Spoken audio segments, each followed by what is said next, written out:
En el vasto y extenso tapiz de la existencia humana, hay hilos sueltos, historias sin final. Estos son los casos sin resolver, enigmas escalofriantes de almas perdidas y personas desaparecidas que perduran en la conciencia pública, atormentando a familias y comunidades durante años, a veces décadas. Son historias de incertidumbre, de preguntas que resuenan en habitaciones vacías, de un dolor suspendido en el tiempo, incapaz de encontrar el consuelo de un cierre. Pero el tiempo, el gran oscurecedor, también puede ser un agente de revelación. Con el avance implacable de la tecnología y la inquebrantable dedicación de los investigadores que se niegan a perder el rastro, lo imposible puede volverse posible. Antes de profundizar, tómate un momento para darle a me gusta y suscríbete solo si realmente disfrutas explorando estas historias conmigo. Cuéntame en los comentarios desde dónde me estás viendo y qué hora es. Siempre es increíble ver a nuestra comunidad conectada en todo el mundo. Ahora acomódense, atenúen las luces y desentrañemos juntos el inquietante viaje de esta noche. Expediente número 1. El caso de Amore Joby Wiggins. La historia comienza en un día frío y sombrío en Opelika, Alabama. Era el 28 de enero de 2012. El invierno había extendido su mano gris sobre el paisaje, cerca del parque de casas rodantes Brookhaven, en la calle Hearst. Un residente local, quizás paseando o simplemente tomando un atajo, se topó con algo que rompió la tranquila monotonía del día. Un cráneo humano. La conmoción inicial dio paso a un procedimiento sombrío. La policía llegó al lugar, sus botas crujiendo contra el suelo frío. Una inspección más amplia y meticulosa de la zona reveló una tragedia desperdigada. Se descubrieron más restos óseos, dispersados por el tiempo y los elementos. No muy lejos de la orilla de un arroyo, los investigadores encontraron otra pista, un pequeño y desgarrador objeto, una camisa rosa de manga larga, adornada con delicados botones en forma de corazón. Era una prenda para una niña pequeña. Pero la policía no podía estar segura de si pertenecía a la víctima. Flotaba en el aire como una pregunta conmovedora y sin respuesta. Detectives y antropólogos forenses comenzaron la ardua tarea de dar rostro a lo informe. Concluyeron que el cráneo pertenecía a una niña afroamericana, probablemente de entre 4 y 7 años. Los huesos contaban una historia silenciosa y aterradora. Una deformidad en la cuenca del ojo izquierdo sugería que podría haber sido víctima de abuso físico. Exámenes más profundos revelaron signos de desnutrición y abandono graves. No se trataba de una niña amada y cuidada, sino de una niña que había sufrido. En un esfuerzo por refrescar la memoria pública, artistas forenses crearon minuciosamente una imagen compuesta, una representación de cómo podría haber sido la niña. Su rostro, lleno de vida potencial, brillaba en carteles y noticias, como un fantasma buscando un nombre. Los investigadores examinaron minuciosamente las listas de matriculación escolar y los registros de nacimiento, pero era como si nunca hubiera existido oficialmente. Era un fantasma, por lo que se le dio un nombre provisional, uno que indicaba tanto su ubicación como su misterio: Opelika Jane Doe. Durante 4 largos años, el expediente del caso se llenó de informes, pero no se acercó a una solución. La imagen de la niña permaneció, una silenciosa súplica de reconocimiento. Entonces, en 2016, un rayo de esperanza surgió del lugar más inesperado. Una maestra de una escuela bíblica de vacaciones en la iglesia Greater Peace, ubicada a solo 10 minutos en coche de donde se encontraron los restos, estaba revisando fotografías antiguas. Se detuvo en una. La foto, tomada en el verano de 2011, mostraba a una niña que guardaba un asombroso parecido con el retrato forense de Opelika Jane Doe. Los recuerdos de la maestra, vagos pero persistentes, comenzaron a aflorar. Recordaba a la niña vívidamente. Tenía unos 4 o 5 años por aquel entonces. Su cabello solía estar despeinado y su higiene era deficiente. Era terriblemente tímida, incluso solitaria, aparentemente incapaz o reacia a comunicarse y jugar con los demás niños. La maestra no recordaba su nombre. La iglesia, en un descuido devastador, no había registrado a los niños que asistieron a ese programa de verano. No había registros, ni nombres, ni forma de rastrearla. Trabajando con esta única fotografía granulada, la policía empleó un software avanzado de procesamiento de imágenes para mejorarla. Nítidamente los detalles del rostro de la niña, rezando para que alguien, en algún lugar, finalmente la reconociera. La investigación dio un nuevo paso adelante en 2017. Expertos del Instituto de Antropología Forense de la Universidad del Sur de Florida realizaron sofisticadas pruebas isotópicas en sus huesos. Esta ciencia de vanguardia analiza las firmas químicas de los restos para determinar su origen geográfico, basándose en la dieta y el consumo de agua. Los resultados sugirieron que probablemente vivió la mayor parte de su corta y trágica vida en el sureste de Estados Unidos. La investigación se estrechaba, pero su identidad seguía siendo esquiva. La clave final para desentrañar el misterio llegó en enero de 2022. El Departamento de Policía de Opelika, negándose a rendirse, solicitó la ayuda de Outram Inc., un laboratorio privado en Texas especializado en genealogía genética forense. Los científicos de Outram son pioneros, capaces de extraer perfiles de ADN utilizables de evidencia degradada, contaminada, o como en este caso, de décadas de antigüedad. Recibieron los restos óseos de Opelika Jane Doe y comenzaron su trabajo pionero. A partir de un diminuto fragmento de hueso, lograron construir un perfil genealógico completo.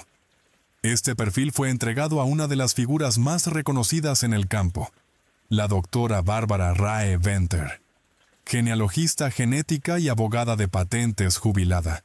Rae Venter es una leyenda en los círculos policiales, especialmente por su papel decisivo en la identificación del asesino del Estado Dorado. Comenzó el minucioso proceso de construir un árbol genealógico para la niña desconocida, utilizando bases de datos públicas de ADN para encontrar primos lejanos y realizar ingeniería inversa de su linaje. Finalmente, en enero de 2023, tras una década de misterio, llegó el momento de la revelación. La doctora Rae Venter y Outram la habían encontrado. Opelika Jane Doe tenía un nombre. Era Amore Jovi Wiggins.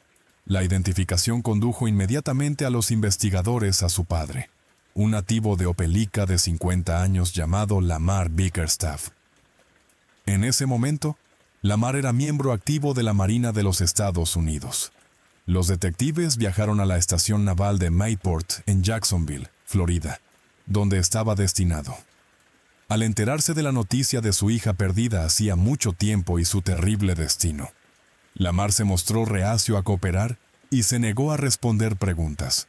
Su esposa, Ruth Bickerstaff, con quien se había casado en 2006, afirmó no saber nada de Amore. Declaró a los investigadores que desconocía la identidad de la niña y su posible madre biológica. Sin embargo, la investigación prosiguió, desvelando una historia familiar oculta. La madre biológica de Amore era Sherry Wiggins, originaria de Maryland. Sherry conoció a Lamar Bickerstaff cuando ella tenía solo 19 años y él 35, y servía en la Marina. Vivían en el mismo complejo de apartamentos, y su relación progresó rápidamente. Cuando Sherry se embarazó de Amore, la pareja consideró el matrimonio. Pero según se informa, la familia de Lamar estaba furiosa porque su hijo iba a tener un hijo fuera del matrimonio. La presión era excesiva y la pareja se separó. Cuando los detectives localizaron a Sherry, ahora de 37 años, confirmó ser la madre de Amore.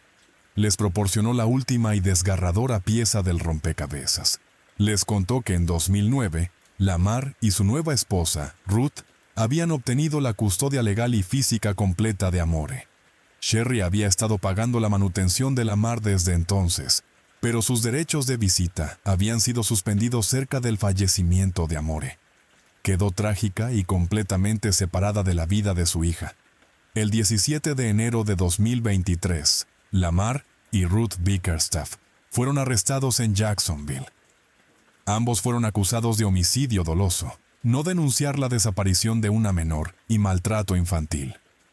Los cargos pintaron un panorama contundente de su culpabilidad en el sufrimiento y la muerte de la niña a la que se suponía debían proteger.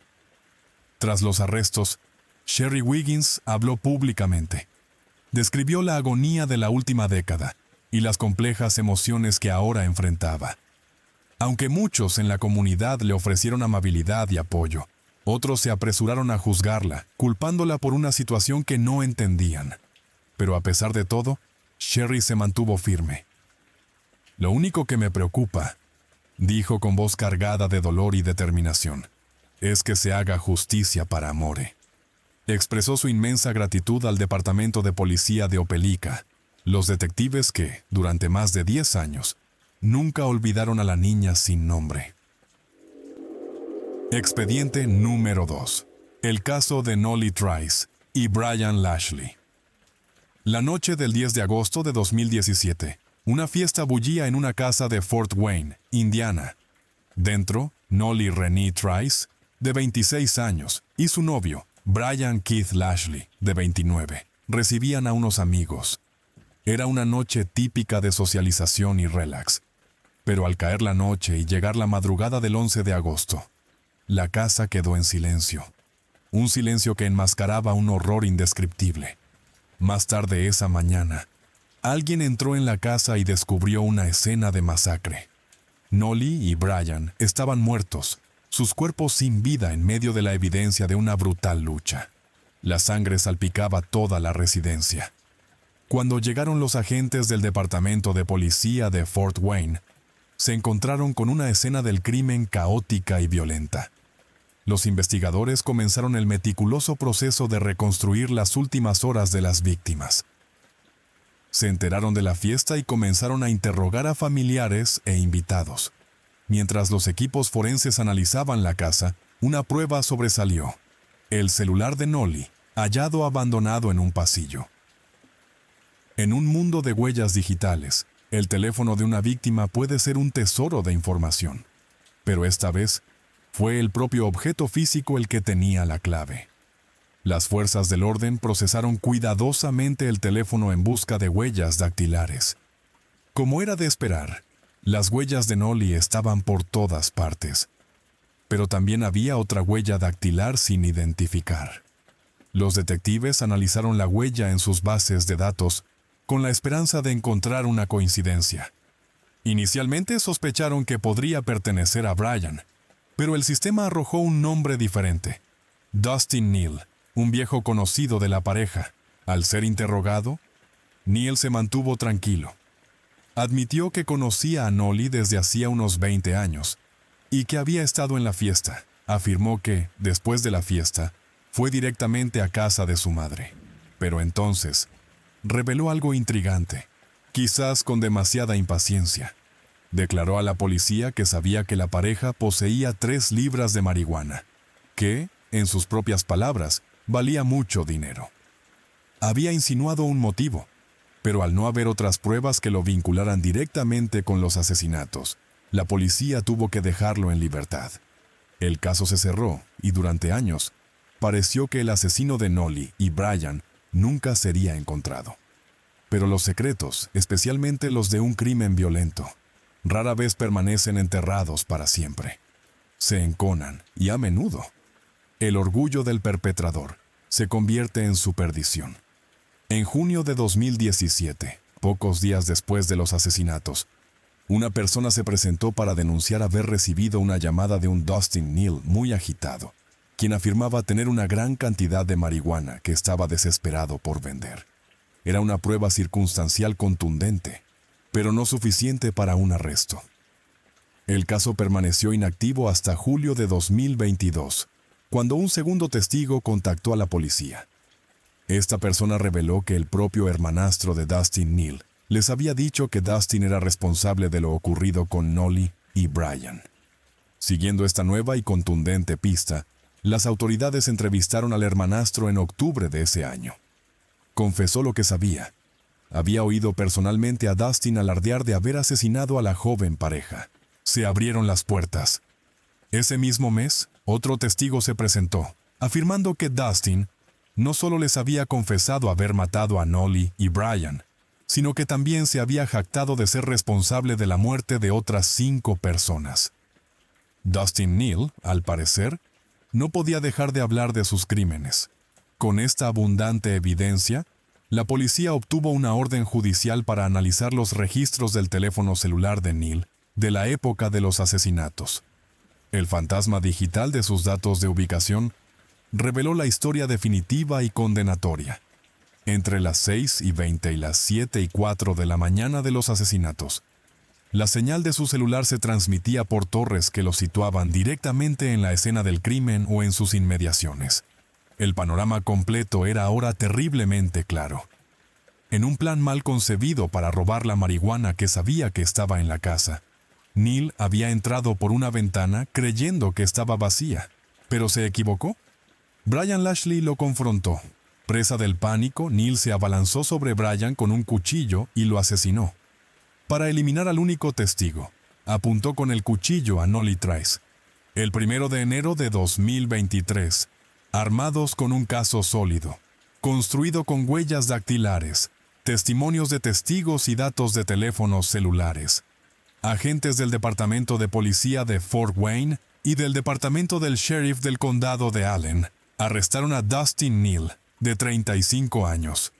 Después de casi 6 largos años de silencio, el hombre que creía haber cometido el crimen perfecto fue finalmente llevado ante la justicia. Su caída fue orquestada por sus propias alardes arrogantes. Expediente número 3. La vecina amable. El caso de Wilhelmina Filkins. Wilhelmina Violet Filkins era el corazón de su pequeña comunidad en East Greenbush, Nueva York. A sus 81 años, era una mujer que irradiaba vida. Tras jubilarse, dedicaba sus días a 2 pasiones: cuidar su querido jardín y hacer voluntariado. Había vivido en East Greenbush durante 60 años, siendo un lugar fijo en la ciudad, tras haber crecido en el vecino Rensselaer, con sus 9 hermanos. Nunca se había casado y vivía una vida tranquila e independiente, sola en su apartamento. El 19 de agosto de 1994, esta pacífica existencia se vio brutalmente destrozada. El hermano y la sobrina de Violet planeaban visitarla. Al llegar a su complejo de apartamentos, se dieron cuenta de que su coche, un Plymouth Reliant de 1989, estaba aparcado en su lugar habitual, pero algo no cuadraba. Estaba aparcado en un ángulo extraño, sin la pulcritud característica de Violet. Un pequeño detalle, pero que les causó cierta inquietud. Intrigados y un poco preocupados, entraron al edificio y entraron en la casa de Violet. Se encontraron con una escena de horror inimaginable. Su vibrante y querida hermana y tía yacía sin vida en el suelo de su apartamento. Una autopsia reveló posteriormente que Violet había sido agredida 2 días antes del descubrimiento de su cuerpo. Se determinó que la causa de la muerte fue un traumatismo cráneoencefálico grave. Las autoridades teorizaron que el agresor probablemente la había confrontado durante un robo. Esta hipótesis cobró fuerza cuando se descubrió que su coche había sido robado, solo para ser devuelto ese mismo día, explicando la inusual forma en que había estado aparcado. 3 años después, se encontró una bolsa con algunas pertenencias personales de Violet cerca del cementerio de Nassau-Shodak, a unos 16 kilómetros de su casa. Otra pista frustrante que no condujo a ninguna parte. A pesar de una extensa investigación y numerosas pistas, la policía no logró identificar a un sospechoso viable. Con el paso de los años, el caso de Violet se estancó. Un impactante acto de violencia que dejó una cicatriz en la tranquila ciudad. Entonces, en 2019, 25 años después del asesinato, el caso resurgió gracias a una sola llamada telefónica. Una mujer contactó a los investigadores con una historia escalofriante. Dijo que su novio le había confesado una vez. Sus palabras, impregnadas de una culpa tardía e inútil, la habían atormentado durante años. Esa pobre vieja. La robé, la golpeé y la dejé allí. El nombre del novio era Jeremías James Govett. Los investigadores inmediatamente revisaron los archivos del caso antiguo. El nombre de Govett estaba allí.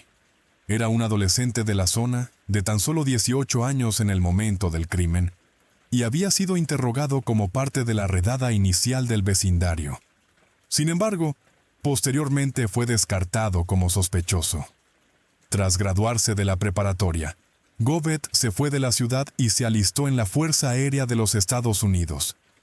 Tras su baja, regresó a Nueva York y finalmente se estableció en Rosendale. En una desgarradora ironía, el hombre que había asesinado a una anciana había encontrado trabajo como conductor de autobús para personas mayores. El 1 de octubre de 2019, agentes del orden llegaron a la casa de Govett. Ahora, de 46 años, fue interrogado sobre el asesinato de Wilhelmina Filkins en 1994. Inmediatamente se puso a la defensiva y visiblemente agitado, negándose a hablar sin un abogado. Al día siguiente, mientras la policía seguía interrogando a su familia y colegas, Jeremiah Govett fue encontrado muerto. Se había quitado la vida. Justo antes de morir. Había hecho una llamada telefónica desesperada a un familiar, con aspecto aterrorizado y angustiado, supuestamente diciendo que no quería ir a la cárcel. El suicidio de Govett dejó a los investigadores con un sospechoso muerto, pero sin pruebas definitivas hasta el momento. Necesitaban una conexión forense.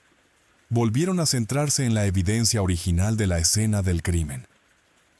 En una esquina de madera de una mesa de centro en el apartamento de Violet, los técnicos de la escena del crimen habían encontrado en 1994 una única huella dactilar latente no identificada.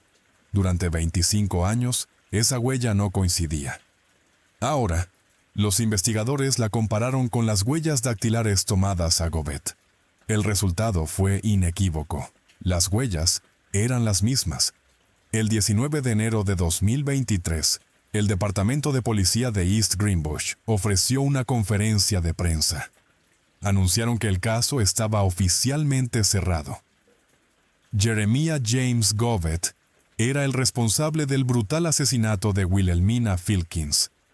En la conferencia de prensa, la sobrina de Violet habló, expresando el profundo agradecimiento de su familia a los investigadores que nunca se rindieron. Recordó a su tía no por la violencia de su muerte, sino por la belleza de su vida, una mujer humilde que vivió en paz y transmitió solo alegría y bondad a todos los que conoció. Expediente número 4. La fecha era el 13 de marzo de 1973. En las orillas fangosas del río Saginaw, en lo que hoy es la ciudad de Silwaukee, Michigan, se hizo un descubrimiento desalentador. El cuerpo de un hombre había sido rescatado de las frías y turbias aguas. La autopsia reveló rápidamente que no se trataba de un accidente. El hombre había sufrido múltiples heridas de bala y traumatismos por objetos contundentes. Las pruebas sugerían una ejecución brutal. Recibió un golpe en la nuca, luego un disparo, y su cuerpo fue arrojado al río sin contemplaciones. La investigación se topó de inmediato con un obstáculo insalvable. El hombre carecía de identificación, y en 1973, sin herramientas forenses modernas, no había forma de determinar quién era. Sin identidad ni pistas sobre quién pudo haber cometido un acto tan violento. El caso se estancó casi al abrirse. El hombre desconocido fue enterrado en una tumba sin nombre, y su nombre y el de su asesino quedaron olvidados en la historia. Durante casi 50 años fue un fantasma, un desconocido en un archivo olvidado. El mundo seguía su curso, pero la injusticia de su asesinato sin resolver persistía. En 2020, el equipo de casos sin resolver de la Policía Estatal de Michigan, en colaboración con su Unidad de Coordinación de Personas Desaparecidas, reabrió el caso. Creían que la ciencia moderna finalmente podría romper medio siglo de silencio. El cuerpo del hombre fue exhumado, y una muestra ósea se envió a Othram Forensics para realizar pruebas de genealogía genética, en colaboración con el proyecto ADN-Do. A finales de 2021 se identificó una posible coincidencia familiar. La pista genealógica llevó a los investigadores desde Michigan hasta Beeville, Texas.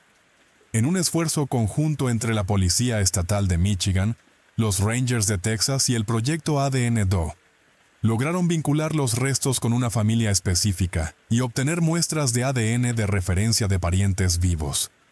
Estas muestras se enviaron a un laboratorio del FBI para su comparación final. El 5 de enero de 2023 se hizo oficial. El desconocido del río Saginaw fue identificado como Daniel G. Garza González, un veterano de la guerra de Vietnam que tenía tan solo 28 años al momento de su asesinato. Su historia volvió a la memoria. Tras servir a su país en Vietnam, Daniel había regresado a Estados Unidos. Había dejado su hogar en Fort Worth, Texas, rumbo al norte, a Flint, Michigan, en busca de trabajo y un nuevo comienzo. Fue un viaje de esperanza que terminó en una pesadilla. Nunca llegó a Flint ni regresó a casa. Su familia se preguntó durante 50 años qué había sido de él. Si bien la identificación de Daniel fue un logro monumental, representa solo una justicia parcial. Su nombre ha sido restaurado y su familia finalmente conoce su destino. Pero su asesino o asesinos siguen siendo desconocidos. La Policía Estatal de Michigan está considerando esto como una investigación de homicidio activa y solicita a cualquier persona con información sobre el caso de Daniel, sin importar su antigüedad o aparente importancia, que se presente y ayude a resolver la última pieza de este rompecabezas de 50 años. Expediente número 5. El hombre del mar. El caso de Philip Kahn. El 24 de julio de 2000, en las vastas y agitadas aguas del Océano Atlántico, se descubrió un cuerpo. Un barco pesquero encontró al hombre no identificado flotando a 43 kilómetros de la costa de Maine, cerca de una zona pesquera conocida como Grand Manan Banks. La oficina del médico forense, jefe de Maine, se hizo cargo del caso. Realizó una autopsia y recopiló muestras de ADN y huellas dactilares para intentar identificarlo. Las muestras se enviaron a las bases de datos nacionales del FBI, pero no se encontraron coincidencias. Sin identificación, la investigación se estancó. La policía no tenía nuevas pistas que seguir, y el caso del desconocido de Grand Manan se estancó. En 2019, casi 2 décadas después, la oficina del médico forense solicitó la ayuda de Parabon Nanolabs, otra firma líder en genealogía forense, para ver si podían construir un perfil a partir del ADN preservado. Pero en este caso, sus esfuerzos no arrojaron resultados tangibles. Un recordatorio de que incluso esta ciencia revolucionaria a veces depende de la suerte de encontrar un pariente compatible en bases de datos públicas. El caso permaneció sin resolver hasta marzo de 2022, cuando la OCME de Maine se reunió con representantes de la División de Servicios de Información de Justicia Penal del FBI para analizar las nuevas tecnologías modernizadas disponibles. Se decidió volver a presentar las huellas dactilares y el historial dental del hombre para un nuevo análisis, utilizando estos sistemas actualizados. En mayo de 2022, tras una revisión exhaustiva por parte del CJIS y un examen más profundo en el laboratorio del FBI, se obtuvo una coincidencia. Después de 22 años, el hombre del mar tenía nombre. Se trataba de Philip Kahn, de 84 años, quien había sido reportado como desaparecido en Las Vegas, Nevada. En julio de 2000, los investigadores notificaron a un familiar superviviente de Philip, quien pudo proporcionar información contextual. Philip había salido de Las Vegas en julio de 2000 y había tomado un vuelo que aterrizó en Nueva York. Pero cómo su cuerpo terminó flotando en el Océano Atlántico, a 43 kilómetros de la costa de Maine, sigue siendo un completo y desconcertante misterio. El descubrimiento de su identidad solo ha dado lugar a un enigma aún más desconcertante. Un último y extraño capítulo en la vida de Philip Kahn, aún sin resolver. Con esto concluye el video de hoy. Espero de verdad que les haya brindado información valiosa sobre algunos de los casos más ignorados a lo largo de los años. Si les resultó útil, por favor, consideren darle a me gusta, suscribirse y activar las notificaciones para mantenerse al día. Gracias de nuevo por su tiempo y apoyo. Hay más en camino, así que estén atentos.